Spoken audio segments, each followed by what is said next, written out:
Hello everyone, I am Manisha Prajapati and I welcome you all the CA Point classes.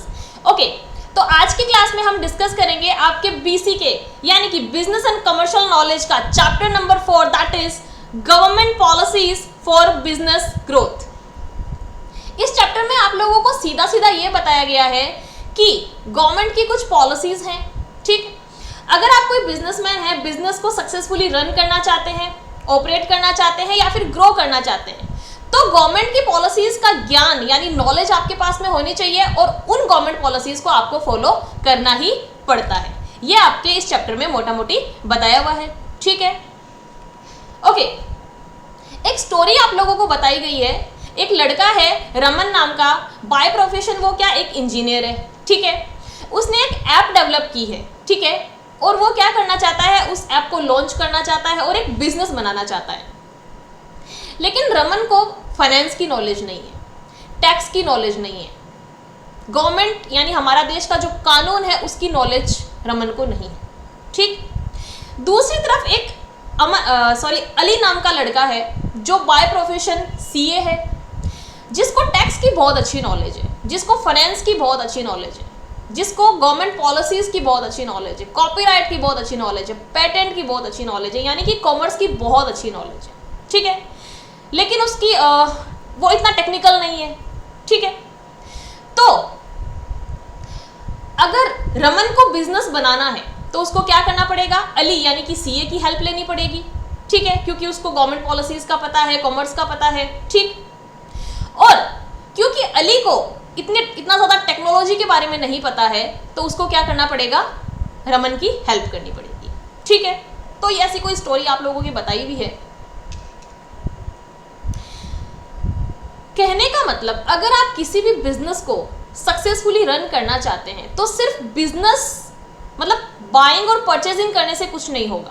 ठीक है ना, buying selling से आपका business नहीं बन जाएगा। आपको बहुत सारी चीजें हैं जिनकी नॉलेज होनी चाहिए, आपको कॉमर्स की नॉलेज होनी चाहिए, तभी आप अपने बिजनेस को सक्सेसफुली रन कर सकते हैं, ऑपरेट कर सकते हैं और ग्रो कर सकते हैं। ठीक है, चलिए अभी हम पढ़ रहे हैं policy framework on India historical sketch. बात करें पुराने जमाने की, ठीक है, एंशिएंट टाइम की अगर हम बात करें तो आप कहेंगे मैम एंशिएंट टाइम में कौन से मतलब गवर्नमेंट पॉलिसीज होती थी। तो पहले के टाइम में क्या होते थे, राजा महाराजा होते थे। ठीक है, तो अगर राजा महाराजा के मतलब दायरे फिक्स होते थे, एरिया फिक्स होते थे कि इस एरिया का राजा ये है, इस एरिया का राजा ये, किंग हुआ करते थे। ठीक है, तो उस राजा के दायरे में जो बंदे रह रहे हैं और अगर बिजनेस करना चाहते हैं तो वो लोग क्या करते थे, कुछ पॉलिसीज लेके आते थे।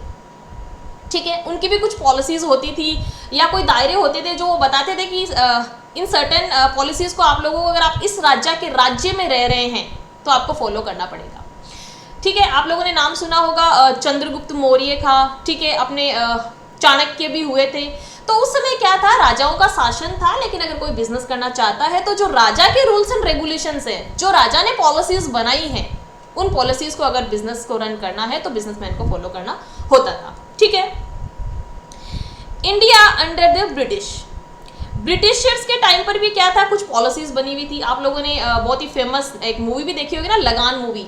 ठीक है, तो वो क्या करते थे, बहुत सारे सिस्टम उन्होंने लेके आए हुए थे। ठीक है, जमींदारी सिस्टम। ठीक है, और आप बोल सकते हैं कि लगान यानी कि लैंड रेवेन्यू सिस्टम भी उनका था।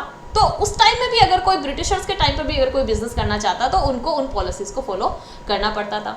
ठीक है, और इंडिया सिंस इंडिपेंडेंस के बाद में इंडिया भी बहुत सारे जो है वो पॉलिसीज लेके आए हैं बिजनेस के लिए।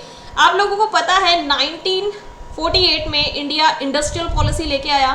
ठीक है, आईपी बोलते हैं, इंडस्ट्रियल पॉलिसीज। ठीक है, फिर 1950 में हमारा प्लानिंग कमीशन बना। पता है ना आप लोगों को प्लानिंग कमीशन कब बना था, हमारा 1950 में बना था।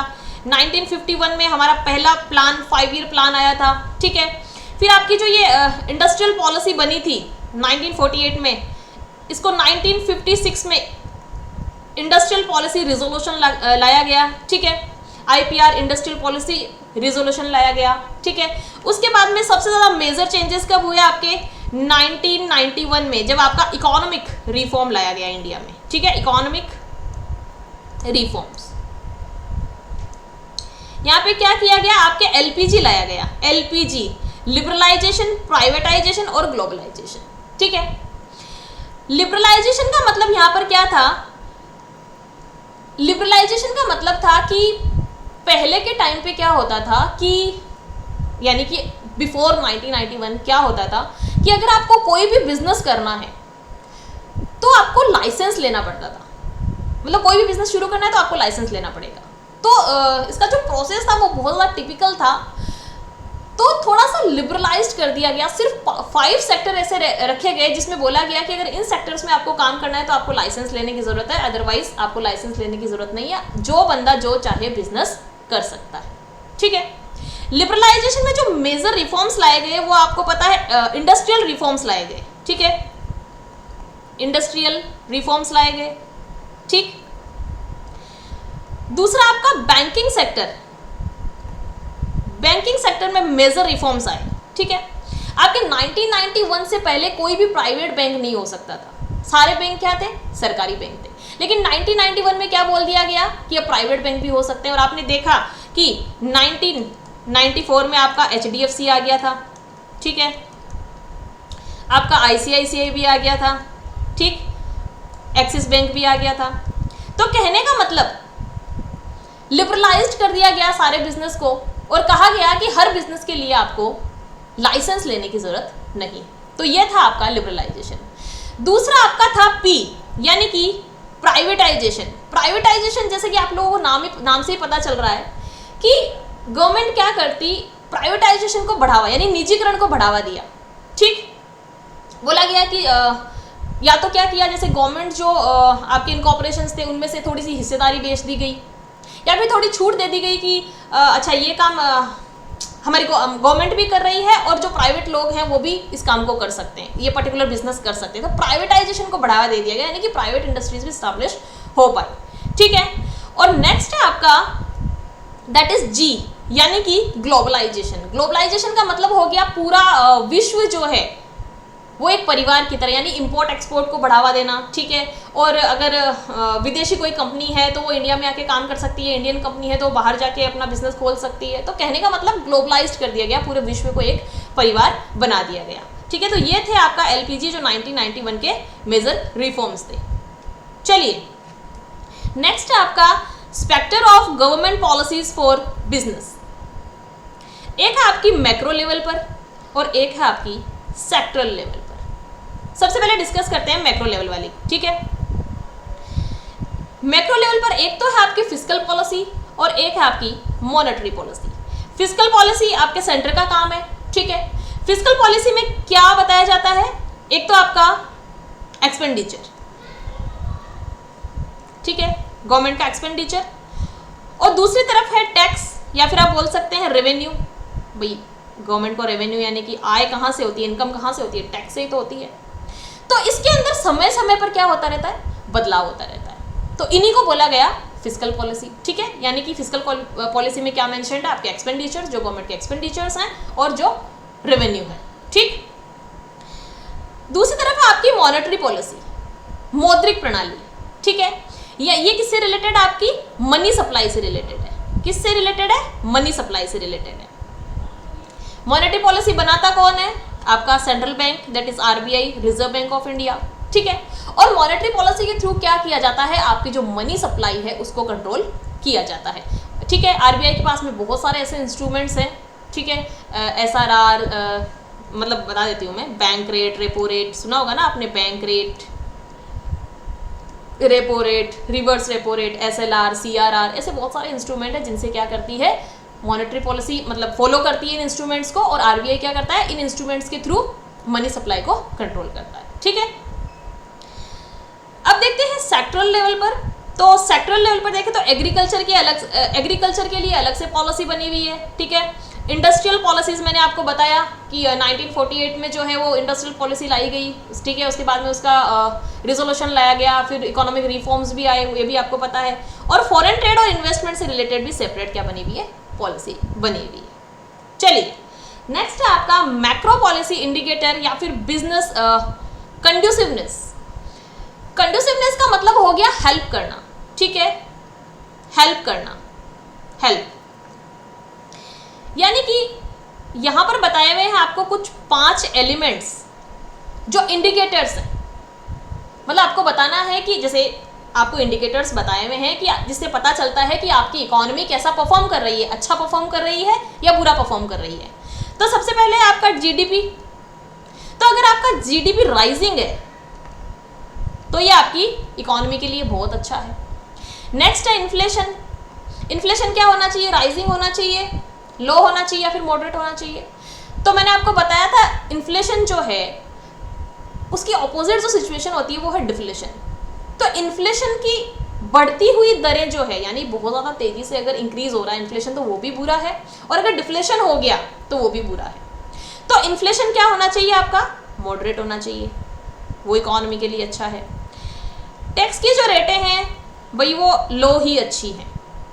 इंटरेस्ट रेट आपकी क्या होनी चाहिए? लो होनी चाहिए, वो आपकी इकोनॉमी के लिए अच्छी है। भाई इंटरेस्ट रेट यानी ब्याज की दर अगर कम होगी तो बिजनेस को कम दरों पर यानी कि लो रेट्स पर क्या मिलेगा?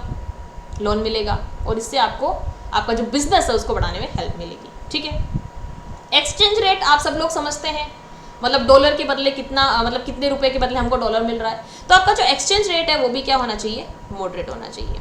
इंपॉर्टेंट है, पूछा जा सकता है, यहाँ से आपके क्वेश्चन बनने के चांसेस हैं कि भाई जीडीपी राइजिंग होना चाहिए, मॉडरेट होना चाहिए, लो होना चाहिए। ठीक है, पूछा जा सकता है इन्फ्लेशन कैसा होना चाहिए? मॉडरेट होना चाहिए, राइजिंग होना चाहिए, या टैक्स रेट लो होनी चाहिए, हाई होनी चाहिए। तो आपको पता होना चाहिए कि जीडीपी हमारा इकोनॉमी के लिए अच्छा कब है? अच्छा मतलब इंडिकेटर्स तो हम बता रहे हैं ना। तो जीडीपी राइजिंग है मतलब अच्छा इंडिकेटर है, अच्छी इकोनॉमी परफॉर्म कर रही है। इन्फ्लेशन हमारा मॉडरेट होना चाहिए अच्छी इकोनॉमी के लिए। टैक्स रेट्स हमेशा लो होनी चाहिए अच्छी इकोनॉमी के लिए। इंटरेस्ट रेट हमेशा लो होनी चाहिए अच्छी इकोनॉमी के लिए। और एक्सचेंज रेट हमारी मॉडरेट होनी चाहिए। इंपॉर्टेंट है, याद रखना है, यहाँ से आपका क्वेश्चन पुट हो सकता है। चलिए नेक्स्ट है पॉलिसी फॉर्मेशन। मतलब पॉलिसी जब बनती है तो उसका एक प्रोसेस बताया हुआ, इतना इंपॉर्टेंट नहीं है, इससे इसके आपके स्टेप्स इंपॉर्टेंट है कि फर्स्ट स्टेप कौन सा है, सेकंड कौन सा है, थर्ड कौन सा है, फोर्थ कौन सा है, फिफ्थ कौन सा है। स्टेप वाइज आपको याद रखना है, बहुत ज़्यादा इंपॉर्टेंट तो नहीं है, पर स्टेप का नाम आपसे पूछ सकते हैं कि ये कौन सा नंबर स्टेप है। ठीक है, तो जब भी कोई पॉलिसी फॉर्मुलेशन होगा तो पहले तो उसका कोई ना कोई कॉन्टेक्स्ट होगा, यानी कि कोई ना कोई टॉपिक होगा। ठीक है, फिर उसका कंटेंट होगा, यानी कि उसको थोड़ा सा डिटेल में बताया जाएगा। ठीक है, फिर उसका कोई इंस्टीट्यूशन होगा, मान लीजिए जैसे मॉनेटरी पॉलिसी है तो मॉनेटरी पॉलिसी के लिए इंस्टीट्यूशन कौन है? आपका आरबीआई। ठीक है, फिर उसका कुछ इंस्ट्रूमेंट्स होंगे, जैसे कि मैंने बताया कि आरबीआई के पास में बहुत सारे इंस्ट्रूमेंट्स है, आपके सीआरआर हैं, ठीक है, एसएलआर है, ठीक है, बैंक रेट है, रेपो रेट है, रिवर्स रेपो रेट है। कहने का मतलब कुछ इंस्ट्रूमेंट्स भी होंगे, और फिर वो पॉलिसी आपके मार्केट में आएगी और लोग क्या करेंगे? पार्टिसिपेट करेंगे। तो स्टेप्स के नाम जो है वो आपको थोड़े से पता होने चाहिए, इतना ज़्यादा इंपॉर्टेंट नहीं है। चलिए आगे बढ़ते हैं।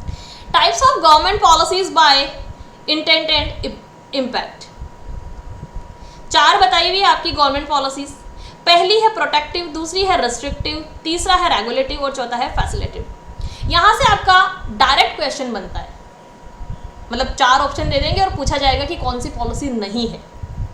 ठीक है, चलिए प्रोटेक्टिव पॉलिसीज का मतलब हो गया, अगर आप लोगों को पता है कि 1991 से पहले क्या थी, हमारी इकोनॉमी जो थी वो क्लोज्ड इकोनॉमी थी। क्लोज्ड इकोनॉमी का मतलब क्या कि हमारी सरकार थोड़ा सा डरती थी कि अगर बाहर के प्लेयर्स हमारे इंडिया में आके बिजनेस करने लगे तो जो हमारे घरेलू घराने हैं, बिजनेस के घराने, यानी कि जो हमारी डोमेस्टिक इंडस्ट्रीज है, उनको क्या हो सकता है? खतरा हो सकता है, क्योंकि वो क्या पता कॉम्पीट कर पाएंगी नहीं कर पाएंगी इंटरनेशनल कंपनीज से। तो इन्होंने क्या कर रखा था, मतलब आज़ादी के आफ्टर 3 डिकेड्स, ठीक है, यानी 3 दशकों तक क्या था, हमारी क्लोज्ड इकोनॉमी थी 3 डिकेड्स तक, यानी 1991 से पहले क्लोज्ड इकोनॉमी थी। कोई भी बाहर का प्लेयर आके इंडिया में अपना बिजनेस स्टैब्लिश नहीं कर सकता था। ये एक प्रोटेक्टिव पॉलिसी थी, क्योंकि गवर्नमेंट सोचती थी कि क्या पता हमारे जो डोमेस्टिक बिजनेस है वो कम्पीट कर पाएंगे एमएनसी से या फिर नहीं कर पाएंगे। ठीक है, तो ऐसी जो पॉलिसीज होती है इनको बोला जाता है गवर्नमेंट की प्रोटेक्टिव पॉलिसीज। नेक्स्ट है आपकी रेस्ट्रिक्टिव पॉलिसीज। रेस्ट्रिक्टिव पॉलिसी यानी कि गवर्नमेंट आपको बोल दे कि ये वाला पर्टिकुलर बिजनेस है, ये सिर्फ गवर्नमेंट कर सकती है, प्राइवेट बिजनेस नहीं कर सकता, रिस्ट्रिक्टिव नहीं कर सकते। ठीक है, आफ्टर ओके, नेक्स्ट है आपका रेगुलेटिव पॉलिसीज। रेगुलेटिव पॉलिसीज में आपका आ गया जैसे कि आरबीआई है, तो आरबीआई क्या करता है, आपके जितने भी बैंक्स हैं उनको अपने अंडर में रखता है और उनको रेगुलेट करने के लिए पॉलिसीज बनाता है। ठीक है, तो बैंक्स को रेगुलेट कौन कर रहा है? बैंक्स के ऊपर रेगुलेटरी अथॉरिटी कौन है? आपका रिजर्व बैंक ऑफ इंडिया है। वैसे अगर आप बात करें स्टॉक एक्सचेंज की, तो SEBI stock exchange board of India बैठा है, सेबी बैठा है, जो क्या करेगा, जो कैपिटल मार्केट है उसकी एक्टिविटीज़ को कंट्रोल करने के लिए एक अथॉरिटी बैठा है, रेगुलेट करने के लिए कौन है आपका, सेबी है। तो कहने का मतलब रेगुलेटिव पॉलिसीज गवर्नमेंट लेके आती है, ठीक है। नेक्स्ट है आपका फैसिलिटेटिव या फिर डेवलपमेंट पॉलिसीज। आप सुनते होंगे ना, जैसे एमएसएमईज हैं, ठीक है, micro and small medium enterprises जो हैं, उनके लिए गवर्नमेंट टाइम पर क्या करती है, कुछ पॉलिसीज लेके आती रहती है, तो ये डेवलपमेंट पॉलिसीज होती है, ठीक है। तो नाम थोड़े ज़्यादा इंपॉर्टेंट है, याद रखने, क्वेश्चन पुट हो सकता है आपका। चलिए, द इकोनॉमिक चेंज प्रोसेस, जैसा कि मैंने आप लोगों को बताया कि 1991 में आपका एलपीजी लाया गया था। थोड़ा सा ब्रीफ में मैंने एलपीजी यानी कि लिबरलाइजेशन, प्राइवेटाइजेशन और ग्लोबलाइजेशन को डिस्कस भी कर दिया है। अब थोड़ा सा डिटेल में देख लेते हैं। सबसे पहले है लिबरलाइजेशन। लिबरलाइजेशन का मतलब मैंने आपको बता चुकी हूँ, लिबरलाइजेशन मीन्स टू रिमूव और लूजन रिस्ट्रिक्शंस, ठीक है। मैंने आपको बताया कि पहले बहुत ज़्यादा रिस्ट्रिक्शंस थे, मतलब लाइसेंस लेना पड़ता था। अगर आपको कोई भी बिजनेस स्टार्ट करना है तो उसके लिए लाइसेंस लेने की ज़रूरत पड़ती थी, लेकिन आफ्टर 1991 यानी एलपीजी आने के बाद में लिबरल कर दिया गया, बोला गया कि आप जो भी बिजनेस करना चाहें कर सकते हैं, कोई भी लाइसेंस लेने की ज़रूरत नहीं है। सिर्फ 5 कैटेगरीज जो हैं, जो थोड़ी सी सेंसिटिव कैटेगरीज हैं, उनको अपने पास में गवर्नमेंट ने रिजर्व रखा और बोला कि इन कैटेगरीज में अगर आपको काम करना है तो आप हमसे लाइसेंस लो, अदरवाइज कोई भी बिजनेस करना है तो आप कर सकते हो। बैंकिंग रिफॉर्म्स और इंडस्ट्रियल रिफॉर्म्स मैंने आपको बता दिए हैं, तो इसी को बोला गया लिबरलाइजेशन। नेक्स्ट है आपका प्राइवेटाइजेशन। तो ये थोड़ा सा इंपॉर्टेंट है, ठीक है। 4 टर्म है आपके पास में। भाई किस किस तरह से होता है प्राइवेटाइजेशन? देखिए, सबसे पहला है डेलीगेशन। गवर्नमेंट क्या करती है, किसी संस्थान को या किसी कंपनी को या फिर अपना काम जो है ना प्राइवेट सेक्टर को डेलीगेट कर देती है। जैसे कि एजुकेशन प्रोवाइड करना आपकी गवर्नमेंट का काम है, लेकिन वो क्या बोल रही है कि जो प्राइवेट स्कूल है वो भी एजुकेशन प्रोवाइड करे, यानी कि अपनी रिस्पॉन्सिबिलिटीज़ को थोड़ा सा डेलीगेट जब कर देती है, कंट्रोल अपने पास में रखती है बट रिस्पॉन्सिबिलिटी जब डेलीगेट कर देती है तो उसको बोला जाता है डेलीगेशन, ठीक है। दूसरा तरीका क्या है प्राइवेटाइजेशन का? डिवेस्टमेंट। एक है डिवेस्टमेंट और एक है डिसइन्वेस्टमेंट, दोनों में थोड़ा सा ही फर्क है। अगर कंपनी, मान लीजिए गवर्नमेंट के पास में किसी कंपनी की 100% ऑनरशिप है, ठीक। अब इस 100% ऑनरशिप में से 51% या फिर 50% से 51% से ज़्यादा स्टेक अगर किसी प्राइवेट संस्था को दे देती है गवर्नमेंट, तो उसको बोला जाता है डिवेस्टमेंट, यानी कि मेजोरिटी ऑफ स्टेक क्या कर दिया, सेल कर दिया किसी प्राइवेट एंटिटी को, तो वो तो हो गया आपका डिसवेस्टमेंट।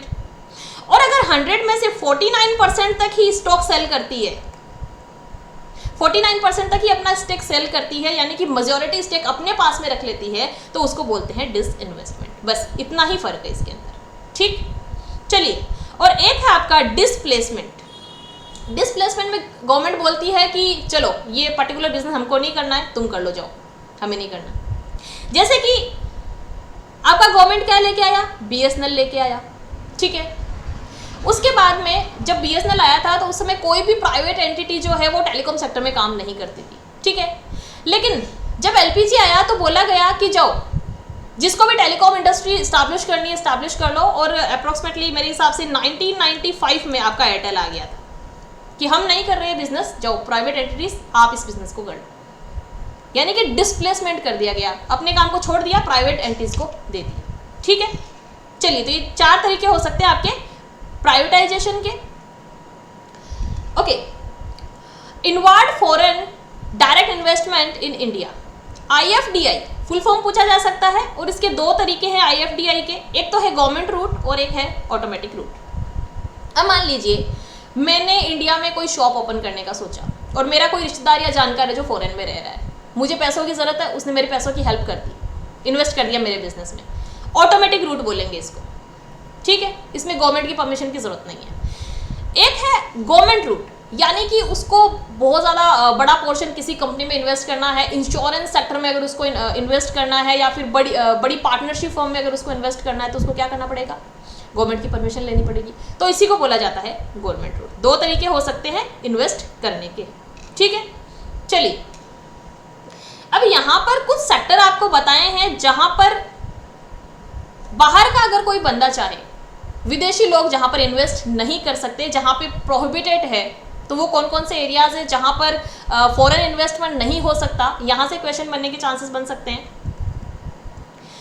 ऑटोमिक एनर्जी में बाहर का बंदा कोई इन्वेस्ट नहीं कर सकता, यानी विदेशी, फॉरेन से, ठीक।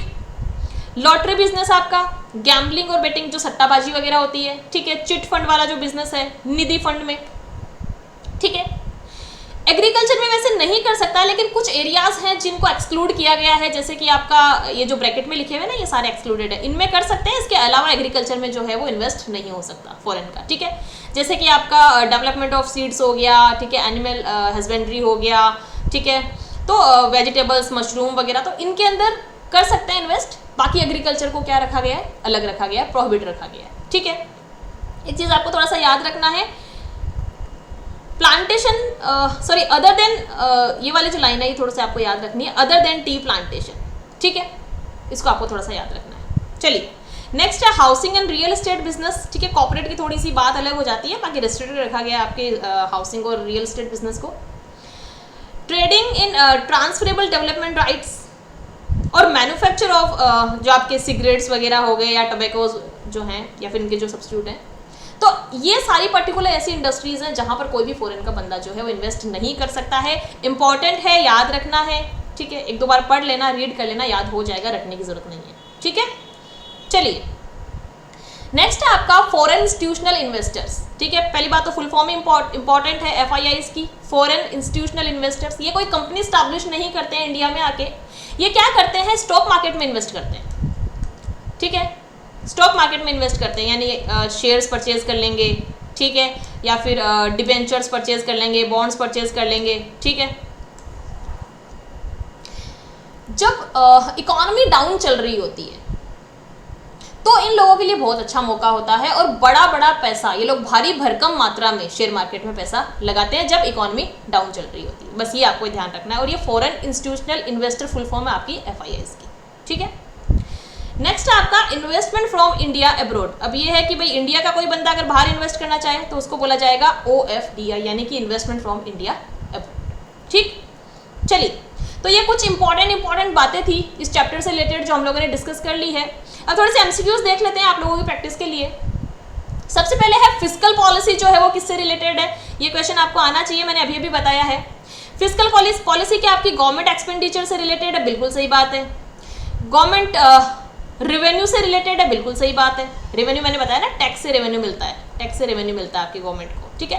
तो गवर्नमेंट फिस्कल पॉलिसी का मतलब यही है, गवर्नमेंट एक्सपेंडिचर और रेवेन्यू, ठीक है। यानी कि आपका A और B दोनों ही सही, यानी कि option number C will be your right answer. चलिए नेक्स्ट है, after independence and up to the first 3-4 decades the economic system prevalent in India may be regarded as. जब हमारा देश आज़ाद हुआ तो वैसे तो हम लोगों ने मिक्स्ड इकोनॉमी को एक्सेप्ट किया था, ठीक है, यानी कि प्राइवेट सेक्टर और पब्लिक सेक्टर दोनों मिलकर चलेंगे, ये हम लोगों ने डिसाइड किया था। लेकिन जो ज़्यादा डोमिनेंस था वो था सोशलिज्म का।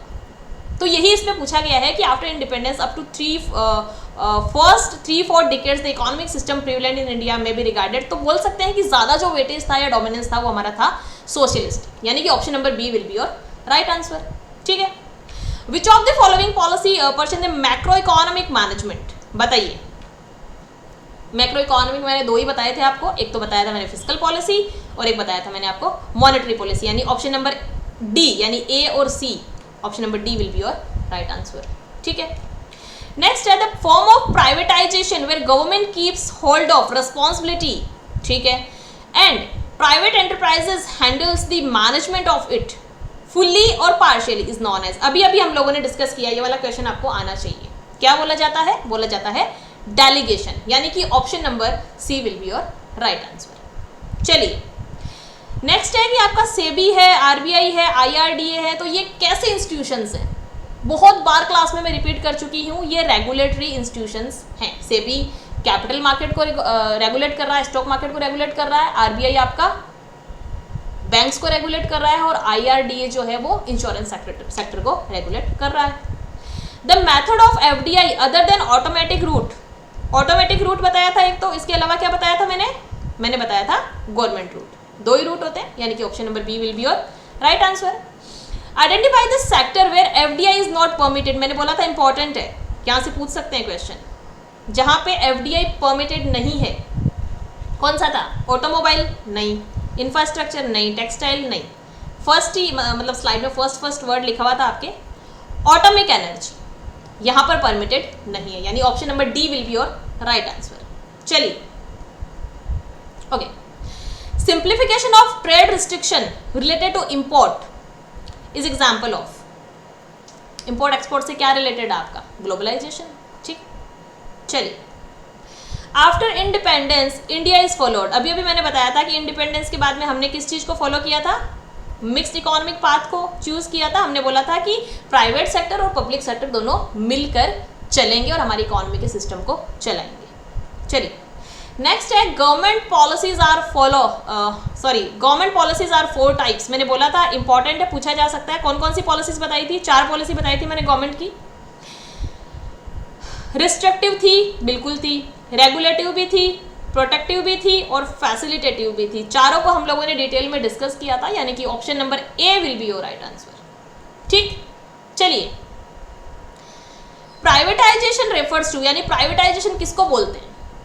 Transferring government ownership to private hands, बिल्कुल सही बात है, आई एग्री। ठीक, disinvestment in public sector enterprises, ठीक है, ये बात भी ठीक लग रही है। Opening those areas for private sector which are reserved for the government, ये बात भी ठीक लग रही है, यानी कि तीनों ही बातें सही लग रही हैं, यानी कि option number D will be your right answer. ठीक है, all of above. Which of the following is not the concern of monetary policy, बताइए। मॉनेटरी पॉलिसी में मैंने बताया था आपको, इंटरेस्ट रेट, हाँ इसका पार्ट है मॉनेटरी पॉलिसी का। Quantity of money and credit, मैंने बताया था आपको कि मॉनेटरी पॉलिसी के थ्रू क्या किया जाता है, आपका जो मनी सप्लाई है उसको कंट्रोल किया जाता है। तो quantity of money and credit, ये भी सही बात है। Disposal income with the house hold, नहीं, ये वाला ऑप्शन बिल्कुल ही गलत है, यानी कि option number D will be your right answer, both A and B. Option number D will be your right answer. चलिए, ओके, इनको मैच ऑफ द फॉलोइंग का है आपका। मैंने बताया था टैक्स रेट क्या होनी चाहिए, टैक्स की रेटें मैंने बताया था हमेशा लो होनी चाहिए, लोअर द बेटर। जीडीपी हमेशा हमारा हायर होना चाहिए और इन्फ्लेशन हमेशा हमारा मॉडरेट होना चाहिए। तो देख लो, मैच करके देख लेते हैं। ऑप्शन नंबर ए में क्या है? थर्ड वाला होना चाहिए, इन दोनों में थर्ड, मतलब इन दोनों में से कुछ होगा। ठीक है, जीडीपी आपका फर्स्ट से मैच करना है, यानी बी को फर्स्ट से मैच किया तो हमने देखा कि ऑप्शन नंबर ए आपका सही हो जाएगा। ठीक है, कि टैक्स की रेटें हमेशा लो होनी चाहिए, जीडीपी हमेशा राइजिंग होनी चाहिए और इन्फ्लेशन हमेशा आपका मॉडरेट होना चाहिए। ठीक है, चलिए next, option number A will be your right answer. Reason why lower interest rate may be conducive for business include, क्या रीजन हो सकता है? Makes investment proposal with lower returns eligible, ठीक लग रहा है मुझे तो, ये बात सही लग रही है। Enables mobilisation of savings of household, नहीं, ऐसा कुछ भी नहीं बोला गया है। रिड्यूसेस कॉस्ट ऑफ कैपिटल, ये भी बिल्कुल सही है, यानी कि ऑप्शन नंबर ए भी सही है आपका, सी भी सही है, यानी option number D will be your right answer. चलिए नेक्स्ट, FP का फुल फॉर्म आपको पूछा गया है। फॉरेन इंस्टीट्यूशनल फैसिलिटेशन बोर्ड हो सकता है, या फिर फॉरेन इंस्टीट्यूशनल फॉरवर्ड बोर्ड हो सकता है, या फिर फॉरेन इन्वेस्टमेंट फॉरवर्ड बोर्ड हो सकता है, या फॉरेन इन्वेस्टमेंट फैसिलिटेशन पोर्टल हो सकता है। देखिए, इसको तो आप बहुत इजीली सॉल्व कर सकते थे, यहाँ पर बी लिखा हुआ है, तीनों ऑप्शन में बी लिखा हुआ है, यहाँ पर पी है, तो पी से तो आपका पोर्टल ही होगा। ठीक है, यानी कि option number D will be your right answer. ठीक है, चलिए, तो आपका BCA का चैप्टर नंबर 4 हम लोगों ने कवर कर लिया है विद कॉन्सेप्ट्स, विद MCQs। ठीक है, तो कैसी लगी आप लोगों को वीडियोस? कमेंट सेक्शन में जाके कमेंट कीजिए और इतने ही इंपॉर्टेंट वीडियोस के लिए सब्सक्राइब कर लीजिए CA पॉइंट क्लासेस को। ठीक है, मिलते हैं नेक्स्ट वीडियो में। Thank you so much.